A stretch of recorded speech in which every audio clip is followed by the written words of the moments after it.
Amerika Serikat kembali meluncurkan serangan udara ke arah Sanaa di Yaman pada Jumat, 28 Maret 2025. Serangan kali ini menyasar markas militer Yaman yang kini dikuasai oleh Houthi. Saat artileri dijatuhkan, awan raksasa segera mengepul dan membumbung ke langit.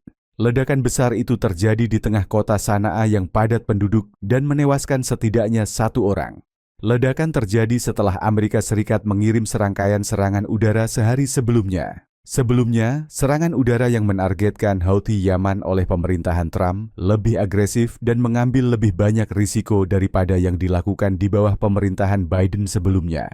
Hal itu menurut The Associated Press yang mempelajari serangan-serangan ini yang telah berlangsung sejak 15 Maret 2025 lalu.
Download Tribun X sekarang, menghadirkan lokal menjadi Indonesia.